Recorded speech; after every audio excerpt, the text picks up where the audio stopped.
Testing, 1, 2.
Good morning, everybody. We have quorum in the room, so we'll get started.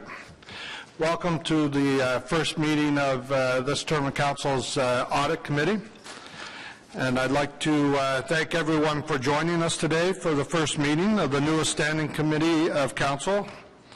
My personal thanks to Council for selecting me as Chair and to Councillor Cloutier for agreeing to serve as our Vice Chair. Thanks to Councillor Manette, Wilkinson, El-Shantiri, and Councillor DeRuse for joining with us. The Audit Committee will be taking on an important role during the next 4 years as we work with our Auditor General and our City Management to review our programs and services for efficiencies.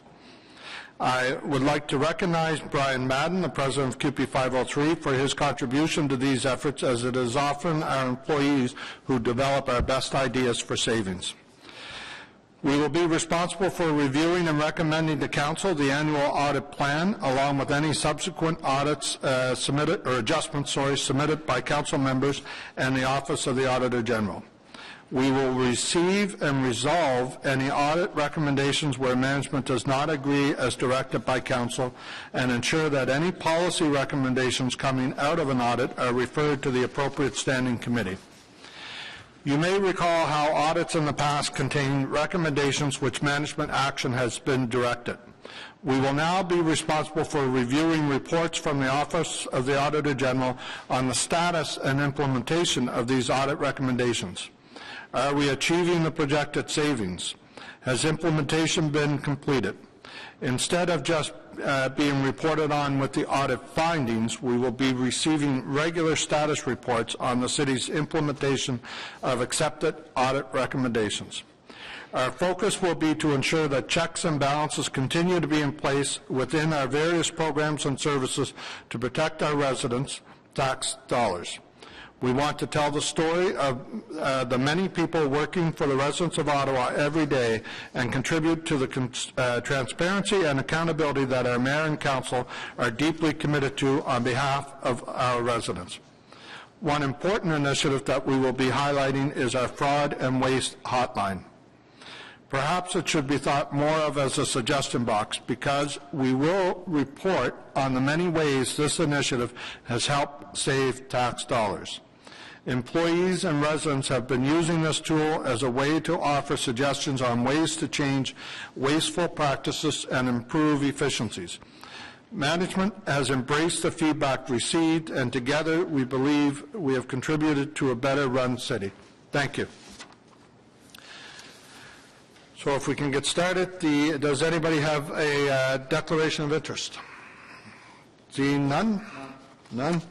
Confirmation of minutes for the June 23rd, 2014 meeting. One thing we can say is we're going to meet on a more frequent basis than that. So item number 1, the City Manager's Office, City Treasurer and Finance, the Ernst & Young LLP 2014 Audit Plan. Is this received?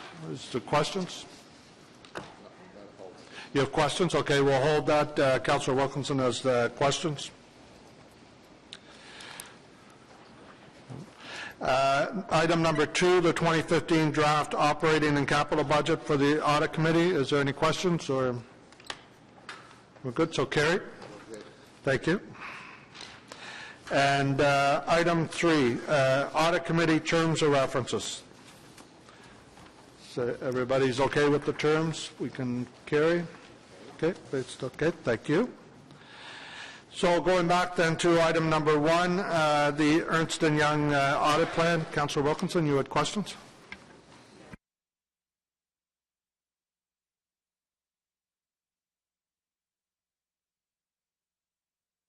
Okay, the Treasurer will make a presentation. This is an important item because this is our work plan, a big part of our work plan. I think this go over. I was really quite concerned about the change in funding for it, so I wanted to find out what exactly what it is. Sure. Ernst & Young will make the presentation, Mr. Chair.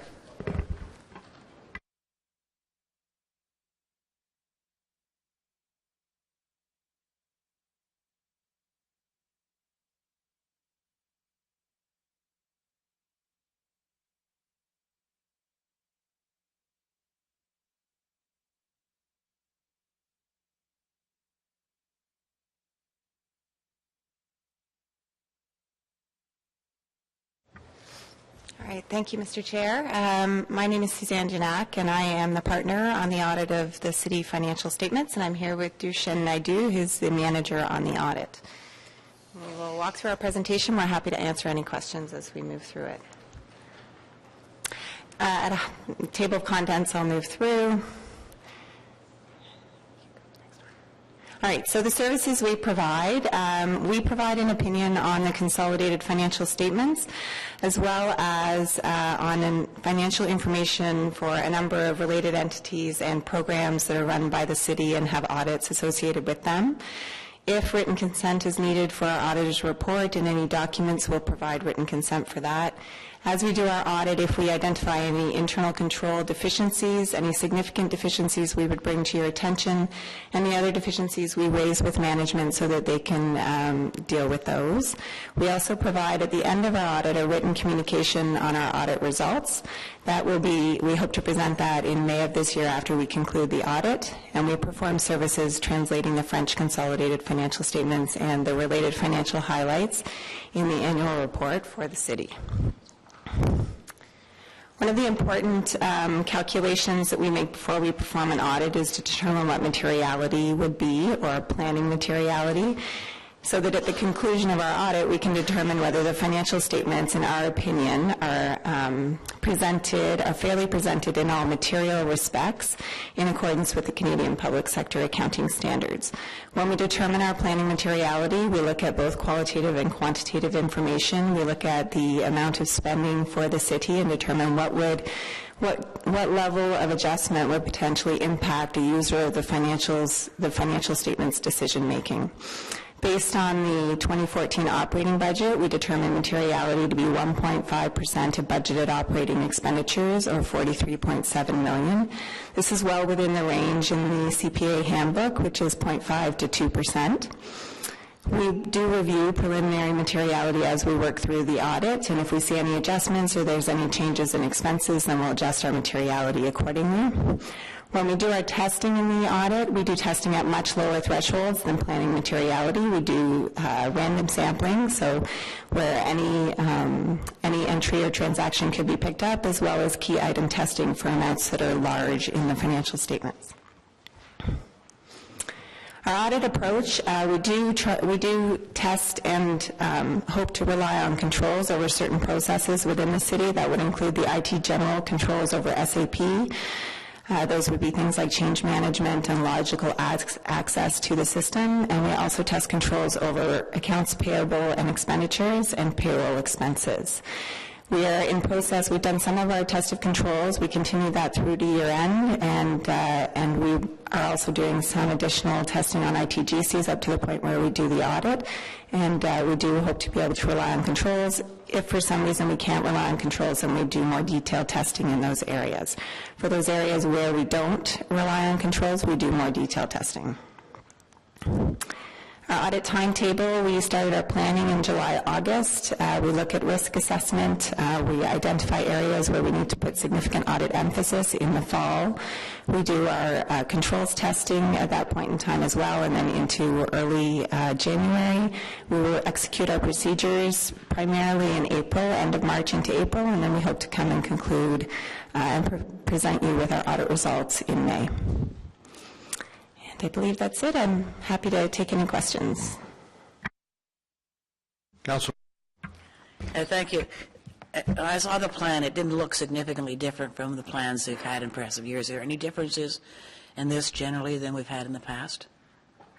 I'd say there's no significant difference in our strategy or our plan. Yeah, because that's why I was wondering why you got about $6 million more. This is fairly hefty increase over last year's, and I've usually found with auditors when they have multi-year approvals to be in there that at the beginning there's a lot of expense to set things up and get used to things, but as you go on, a lot of things are already in place. So I just was wondering why it's that much of an increase over 2013 in the actual amount. So I don't think this is a job that's paid exactly by a percentage of budget. It's really paid based on the work you have to do. Right?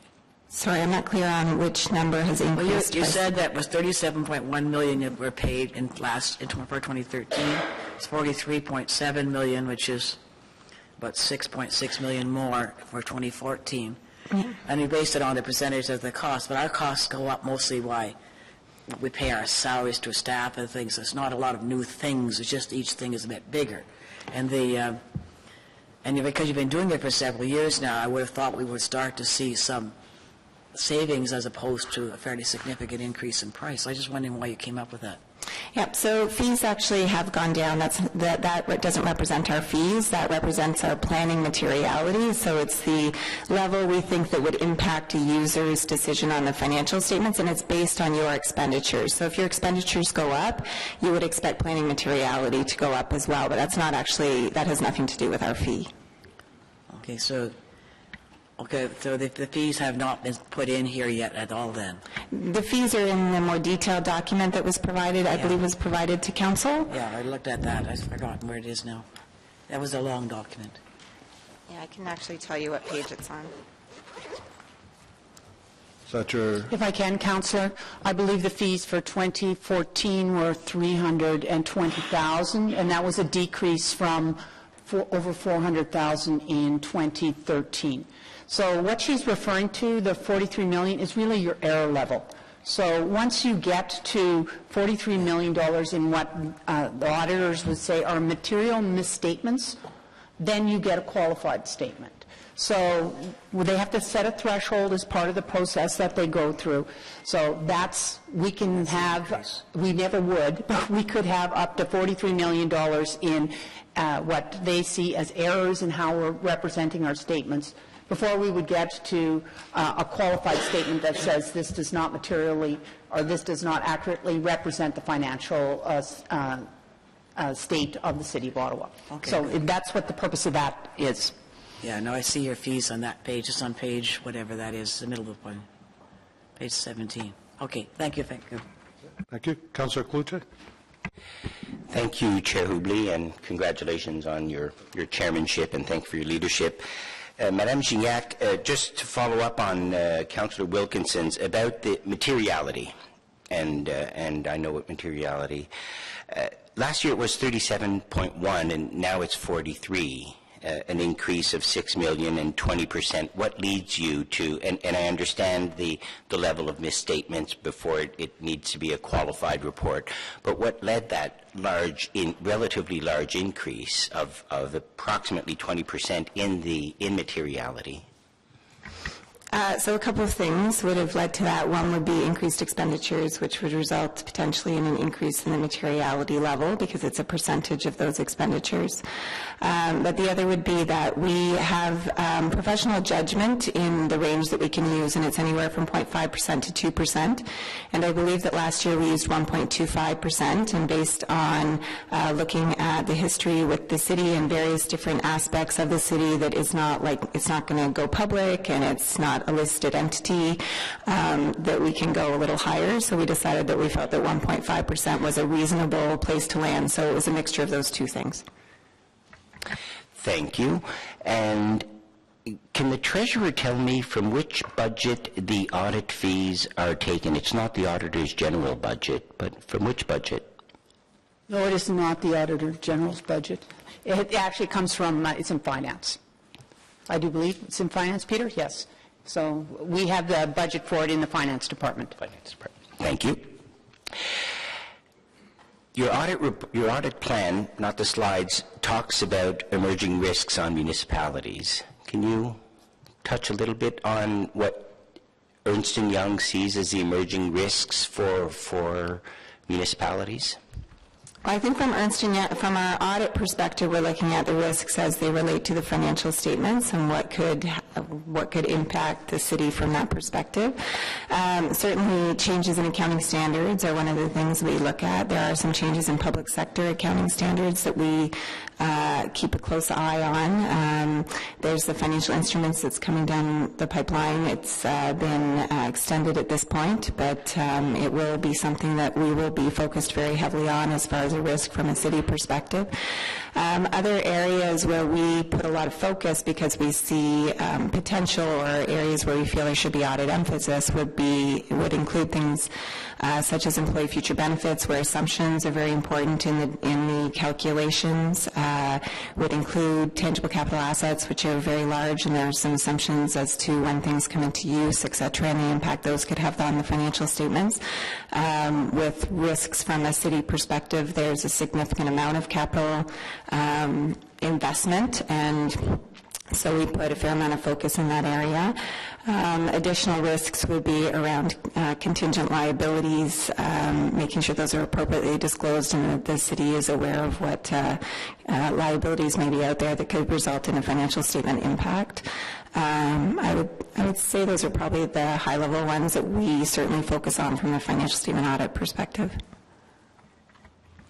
Thank you. So those are all risks that the financial instruments, contingent liabilities, all things that the city has been dealing with for 20 years and the auditor has been dealing with 20 years. No real changes, and I'm not talking in 2014 or 2015, but on the horizon as to how municipalities deal with their operations. We've always had large capital expenditures and big infrastructure projects that need to be managed.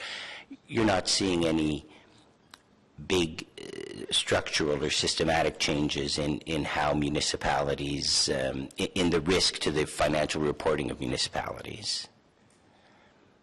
Other than those ones that I've stated, and changes to standards that are coming down the pipeline that I think need to be a focus from a financial reporting perspective, no, nothing that I can think of. Thank you. Thank you, Chair. Thank you, Vice Chair. Councillor Alshanturi. Thank you, Mr. Chair. And I'm not sure if you have a page number on this report. Let me see.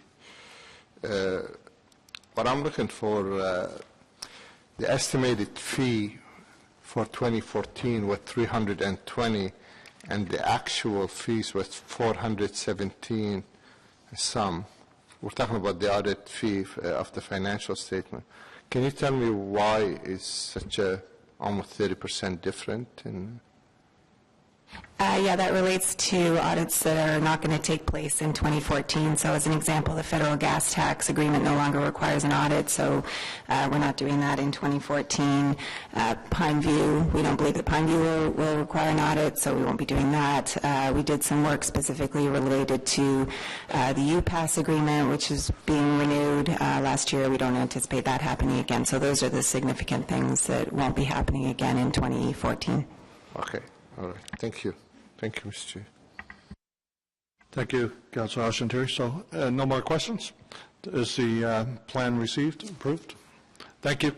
Thank you for your presentation. Thank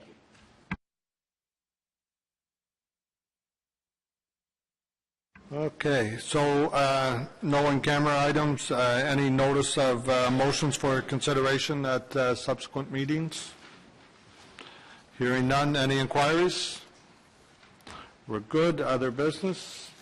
Can we get a motion for adjournment? Adjournment? Approved. Thank you all.